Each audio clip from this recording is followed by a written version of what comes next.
The movie begins by showing a man running to his house in the middle of the night. His wife asks him to take the children to the nearby forest. The husband leaves the children in the forest and goes back to his wife. After a while, the siblings get bored and hungry, and they begin to explore the forest. After walking for a while, they come across a hut in the middle of the forest. The house looks like it's made of chocolate and candy. They knock on the door asking for help. Since they were hungry, they started to eat candy pieces from the house. Suddenly, the door opens and they enter the house. As they are looking inside, they come across an old woman who looks like a witch. She captures both the children and asks the boy to eat some blue stuff. The boy refuses to eat, so the witch threatens to harm the sister. The boy finally eats it. Meanwhile, the witch is preparing the oven fire. She picks up the brother and is about to sacrifice him. At the same time, the sister uses a nail she found earlier to get free from the chain and picks up a knife. The witch turns and throws a magic fireball at the sister, but she is somehow unaffected by it. This surprises the witch. Suddenly, the girl gets confidence and stabs the witch multiple times.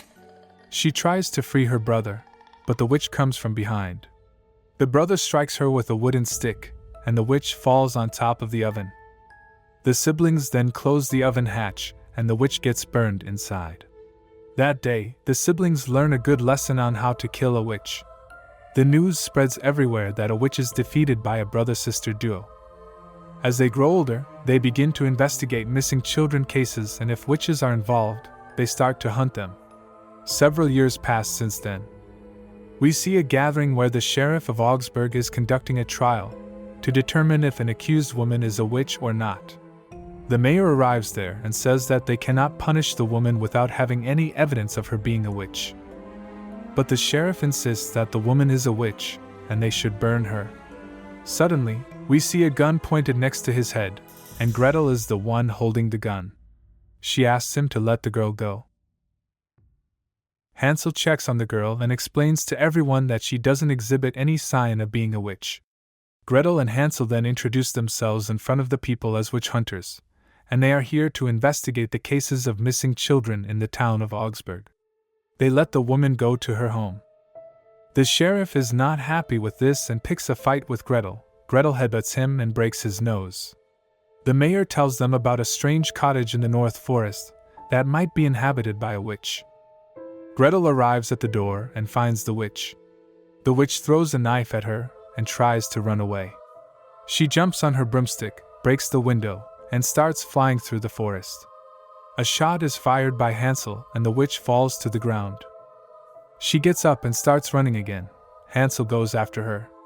She casts a spell and trees grow rapidly on Hansel's path. Meanwhile, Gretel also arrives at the scene and Hansel is still following the witch. The witch is powerful and she is overpowering both Hansel and his sister. Hansel finally picks her up and smashes her on a tree. He then signals Gretel. Gretel picks up the crossbow and fires an arrow at the ankle of the witch. She throws the crossbow over a tree limb and starts pulling on the rope attached to the witch's ankle. The witch is now hanging upside down from a tree and she is getting angry. They didn't find any missing children, but found a diagram of something called a blood moon, which is an eclipse of the moon. This event happens once in a generation, and it's a night most holy to witches. And the current blood moon will happen 3 nights from that day.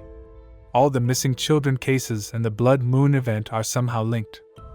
The siblings plan to stay in the town for the night, because it's too dangerous to go after the witches in the night hours.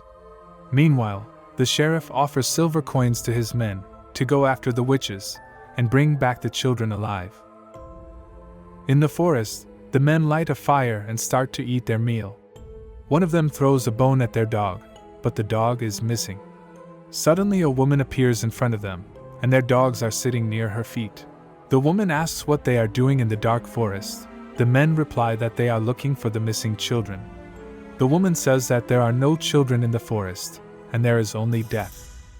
Her face now turns into a witch's face, and she sends the dogs to attack the men. She kills everyone except one. She puts a spell on him. The man now digs in the ground and starts eating worms. Meanwhile, in the town, Hansel is sharing stories about how he killed numerous witches. Gretel is looking at maps from where the children were abducted.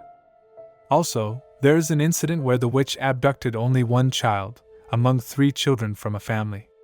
Hansel and Gretel meet a boy named Benjamin, who is a huge fan of theirs. Suddenly, the man from the forest arrives at the bar. He says that the witch gave him a message for the people, and without saying anything further, his body explodes, and we see worms lying there. Back in the dark forest, the witch arrives at her lair. Another witch tells her that the witch hunters are close by, and she can smell them. It was their plan all along, to bring the brother-sister duo to the dark forest, for the blood moon event. We now see a glimpse of the children, locked in compartments, underneath the soil of the dark forest. There is a giant guarding the cages.